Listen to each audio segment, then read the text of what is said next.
नमस्कार दोस्तों, CA centre में मैं आपका स्वागत करता हूं।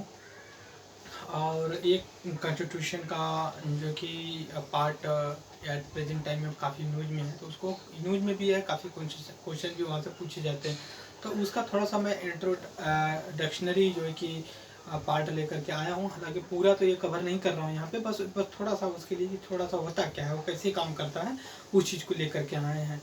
तो जैसे प्रेजेंट टाइम में अगर आज की न्यूज़ सुने होंगे, अगर आप मेरी करंट अफेयर्स की, तो उसमें ये सुनने होंगे कि जो हिजाब है कर्नाटका इशू का, तो कर्नाटका गवर्नमेंट ने हाई कोर्ट में कहा है कि अगर आप हिजाब पहन करके आते हैं तो इसका ये मतलब कि आपका फंडामेंटल राइट है, राइट। अगर आप पब्लिक प्लेस पे आते हैं, जो वहाँ का ड्रेस कोड है वही आपको फॉलो करना पड़ेगा, अदरवाइज आपको बैन कर दिया जाएगा। तो ये इशू काफ़ी दिनों से चल रहा है और काफ़ी बर्निंग इशू थे। और बर्निंग हो या ना हो, एक सिटीजन्स के लिए जानना है कि उसका राइट क्या होता है, राइट। जिस तरह से हमारा राइट होता है, ड्यूटी भी होती है, और स्टेट की भी ड्यूटी होती है कुछ। तो इस चीज़ को हम देखते हुए आगे इस चीज़ को हम बढ़ा रहे हैं।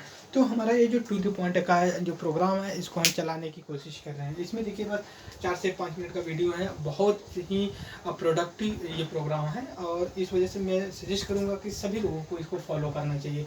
आते हैं, पहला ये जो है प्रोग्राम क्या है, ये फंडामेंटल राइट है, राइट। इसको हम FR बोलते हैं जो है।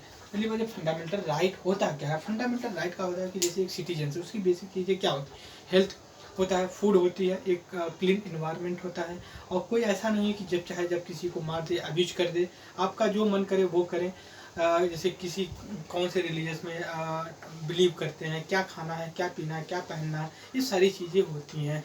हालांकि ये कभी एब्सोल्यूट नहीं है। अगर आप ऐसा कोई चीज़ करते हैं, जैसे मान लीजिए कि मैं फ्रीडम है मुझे गाना गाने की, अब ऐसा नहीं कि आप गाना गा रहे हो और बगल वाला जो है कि परेशान हो रहा हो, ठीक है। तो इस वजह से आप हमेशा ध्यान में रखिएगा, ये सारी चीज़ें जो प्रॉपर एक वे में चलती हैं। कोई चीज़ का एक एब्सोल्यूट नहीं होता, सब चीज़ें जो एक लिमिटेड होती हैं। लिमिट के बाद अगर कोई चीज़ें करते हैं तो वो कहीं ना कहीं आपके और सोसाइटी के लिए जो है कि हार्मफुल होता है, नुकसानदायक होता है, राइट। तो हम यहाँ पे आते हैं, देखते हैं। पहली बात तो ये जो फंडामेंटल राइट हमारा पार्ट 3 ऑफ द कॉन्स्टिट्यूशन में पड़ता है, पहले देखने की कोशिश करिए। दूसरी चीज़ है कि ये जो है कि पार्ट 3 में आर्टिकल 12 से लेकर 35 तक है, ठीक है। 12 से लेकर 35 तक है। क्वेश्चन पूछेगा कौन से पार्ट में है, कौन से आर्टिकल्स तक का है, ठीक है। दूसरा ये जो बोला जाता है, ये जो है आज 7 था, जब कॉन्स्टिट्यूशन बना हुआ था, तो ये 7 फंडामेंटल राइट था। लेकिन ड्यू कोर्स ऑफ टाइम और फंडामेंटल राइट को एक उसमें से हटा दिया गया। पहले हम देखते हैं कि 7 फंडामेंटल राइट कौन सी हैं, कौन से थे, कौन से हटा दिए गए। जैसे अगर आप आर्टिकल 14 से लेकर 18 तक की बात करें, तो ये राइट टू इक्वालिटी की बात करते हैं। ऐसा है कि सबका इक्वल राइट है। अगर कोई ये कहे नहीं हमें ज़्यादा, चाहे वो प्रेसिडेंट हो चाहे गवर्नर हो, हालांकि थोड़ा सा उन लोगों के लिए एक्सेप्शन है, बट आम आदमी के लिए सबके लिए बराबर। अगर हम वोट दे करते हैं किसी को, ठीक है। अब ऐसा भी नहीं है कि हम किसी को जाति और धर्म या फिर उनके स्किन कलर पे डिस्क्रिमिनेट कर सके, या फिर उनके कास्ट के इकोनॉमिक बैकग्राउंड पे, ऐसा कुछ नहीं डिस्क्रिमिनेट कर सकते। वो चीज़ें कही गई है। दूसरी चीज़ है कि आप जो दूसरा फंडामेंटल राइट है हमारा यहाँ पे, दूसरा फंडामेंटल आर्टिकल 19 से लेकर 22 तक फ्रीडम की है। जैसे मान लीजिए कि हमारा फ्रीडम क्या है, हम क्या पहने, क्या खाएं, ठीक है, हमें किस तरह की चीज़ें चाहिए, वो चीज़ें फ्रीडम में होती है। और ऐसा नहीं कि कोई हमें एक से कभी भी पकड़ ले। आपको पता होना चाहिए होगा कि कोई भी पुलिस किसी को अरेस्ट करती है तो वो पूछता है कि क्या कोर्ट का ऑर्डर है, या फिर ऐसा कोई अरेस्ट वारंट है कि नहीं, हमें पहले आप इन्फॉर्म नहीं किए। तो ये सारी चीज़ें आपके फ्रीडम में आती हैं। दूसरी चीज़ है तीसरा जो हमारा फंडामेंटल है, राइट अगेंस्ट एक्सप्लॉयटेशन। जैसे मान लीजिए कि आप ऐसा नहीं, किसी जो कमज़ोर है उसको जो कि आप एक्सप्लॉयट करें, उसको हरास करें, उसको ऐसा नहीं कि परेशान करें। जैसे मान लीजिए कि वुमेन्स होती हैं, उनको ऐसा नहीं कि सेम काम जो मैन और वुमेन कर रहे हैं, मैन और वुमेन कर रहे हैं, उनके लिए जो है कि अलग अलग वेजेस होगा, उनके लिए इक्वल वेजेस की बात की जाती है। चाइल्ड है, उनके प्रोटेक्शन की बात की जाती है। तो फिलहाल ये सारी चीज़ें की जाती हैं जो कि आपका अगेंस्ट एक्सप्लॉयटेशन, मतलब आप किसी को हरास नहीं कर सकते दूसरे को लेकर के। आप पावरफुल है तो अपने घर में बैठिए, किसी को परेशान मत करिए। जो हमारा चौथा जो हमारा फंडामेंटल राइट है, वो रिलीजियस से रिलेटेड है। फ्रीडम टू रिलीजियस, हम कौन से रिलीजियस को फॉलो कर रहे हैं, क्या कर रहे हैं, कैसे कर रहे हैं। दूसरी एक चीज़ें जो हमारा पाँचवा पड़ जाता है, हमारा फंडामेंटल राइट, यहाँ पे पाँचवा फंडामेंटल राइट वो कल्चर एडुकेशन से। हमारा कल्चर क्या है, हमारा कल्चर ये है कि जैसे मान लीजिए कि मकर संक्रांति है तो उसका करे, किसी और का है जो कि वो उसका कल्चर है वो करे। हमारा एडुकेशन को लेकर के अगर कोई रिलीजियस जो है, जैसे हमारे मदरसा होते हैं वो उर्दू को प्रमोट कर रहे हैं, कोई जो हिंदू कॉलेज हिंदू लोग हैं वो हिंदू को हिंदी संस्कृत को प्रमोट कर रहे हैं, तो सब है का फ्रीडम है, सब लोग प्रमोट कर रहे हैं अपना। लेकिन ऐसा सब एब्सोल्यूट नहीं है, वो रिस्ट्रिक्टेड है। और जो छठा आता है हमारा राइट टू प्रॉपर्टी का आता है। और राइट टू प्रॉपर्टी का मतलब ये कि आप हमारा राइट है, हमें भी प्रॉपर्टी का हक है, हमें भी प्रॉपर्टी चाहिए ही होती है। और जो सातवां होता है हमारा फंडामेंटल राइट वो रेमेडी है। जैसे मान लीजिए कि आप हैं घर में बैठे हुए हैं और पुलिस आती है आपको अरेस्ट करके लेकर के चली जाती है बिना किसी इन्फॉर्मेशन के, तो आपका राइट है कि आप सीधे सुप्रीम कोर्ट हाई कोर्ट में अप्रोच करिए कि हमारे साथ इन्होंने गलत किया और इसलिए हम चाहते हैं कि हमें सुझाव दिया जाए। तो इसलिए कॉन्स्टिट्यूशन में मेंशन किया गया है राइट टू रेमेडी, मतलब सहायता की, जो कि गुहार बोल सकते हैं आप इसको, कोर्ट में आप कर सकते हैं।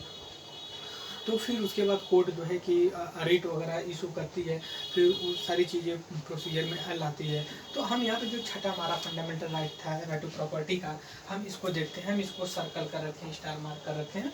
इसका इसलिए है कि ये जो कि इसको अब फंडामेंटल राइट से हटा दिया गया, अब केवल 6 फंडामेंटल राइट रह गए। जब ओरिजिनल कॉन्स्टिट्यूशन बना हुआ था तो उसमें 7 थे, लेकिन एट प्रेजेंट टाइम में 6 कॉन्स्टिट्यूशन हमारे एक फंडामेंटल राइट है। जैसे हमने कहा कि क्वालिटी है, right to quality, right to freedom, आगे राइट अंग्रेजा के exploitation, right to religious, right culture education, right to remedy की। राइट टू प्रॉपर्टी अब फंडामेंटल राइट नहीं रहा, ये हमारा कॉन्स्टिट्यूशनल राइट रहा। ठीक है, जो देखिए कॉन्स्टिट्यूशनल राइट और फंडामेंटल राइट में डिफरेंसेस क्या है। फंडामेंटल राइट ब्रॉडर है, ठीक है, जो कॉन्स्टिट्यूशनल राइट है वो लिमिटेड है। फंडामेंटल राइट आपका पार्ट 3 में कॉन्स्टिट्यूशन में मेंशन है, लेकिन जो कॉन्स्टिट्यूशनल राइट है वो पार्ट 3 में नहीं मेंशन है, लेकिन कॉन्स्टिट्यूशन में मेंशन है। कहाँ? आर्टिकल जो है कि आपका 300 ए जो है उसमें जो है कि मेंशन किया गया है। इसको कॉन्स्टिट्यूशन अमेंडमेंट 44 के थ्रू जो है कि हमने इसको ले जा करके आर्टिकल जो कि 300 में एक ए आर्टिकल जोड़ दिया गया, और उससे जो है कि हमारा एक राइट टू प्रॉपर्टी है वो जो है कि जा करके हमारा कॉन्स्टिट्यूशनल राइट बन गया। यूपीएससी ने क्वेश्चन भी पूछा हुआ था एक बार कि राइट टू प्रॉपर्टी किस तरह का हमारा राइट है, फंडामेंटल राइट है, लीगल राइट है, कॉन्स्टिट्यूशनल राइट है, क्या है। तो यूपीएससी बहुत से लोग डिबेट हुआ था कि उसमें कॉन्स्टिट्यूशनल राइट है या फिर लीगल राइट है, इस पे स्टेटरी लीगल राइट बहुत से डिस्प्यूट है। लेकिन यूपीएससी ने क्वेश्चन में जो आंसर की जब इशू किया था उसने ये क्लियर कर दिया कि ये हमारा कॉन्स्टिट्यूशनल राइट है, क्योंकि कॉन्स्टिट्यूशन में मेंशन है। लीगल राइट ये होता है कि आपका कानून में मेंशन है, कॉन्स्टिट्यूशन में नहीं मेंशन है, राइट। सो इस वीडियो में बस इतना ही, बस एक बार फिर रिवीजन करते हैं। पार्ट 3 है आपका अंडर आर्टिकल 12 से 13 है। और ये इसको चीज ये आपका मैग्ना कार्टा, अगर आपसे पूछे कि इंडिया का कौन सा पार्ट या कौन सा जो कि मैग्ना कार्टा बोला जाता है, तो वो आपका जो कि पार्ट 3 है। और ये देखिए कि ये जस्टिसेबल है। अगर आप जैसे मैंने कहा ना कि अगर फंडामेंटल राइट का वायलेशन होता है आप सुप्रीम कोर्ट में अप्रोच कर सकते हैं, हाई कोर्ट में अप्रोच कर। ये रीजनेबल रिस्ट्रिक्शन, मैंने कहा कि अगर आप सॉन्ग करते हैं, प्ले करते हैं, गाना सुनते हैं, गाते हैं, जो भी करते हैं, आप अपने तक लिमिट रखिए, पड़ोसी को नहीं परेशानी होनी चाहिए। अगर आप करते हैं तो उस पर रिस्ट्रिक्शन लग सकता है।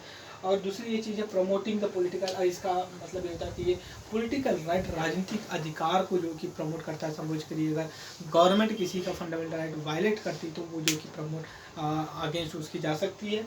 और दूसरी ये चीज़ है कि इसका जो प्रिवेंशन है, राइट ऑफ द सिटीजन के राइट्स जो होते हैं उसको प्रोटेक्ट करती है, प्रिवेंट करती है। दूसरा ये चीज़, इसका एम जो होता है गवर्नमेंट इस्टेब्लिश गवर्नमेंट, ठीक है, गवर्नमेंट ऑफ लॉ के एक हिसाब से जो कि गवर्नमेंट इस्टेब्लिश हुई है, ऐसा नहीं कि मैन के हिसाब से गवर्नमेंट इस्टेब्लिश हो, राइट। तो ये चीज़ देखने की बात है।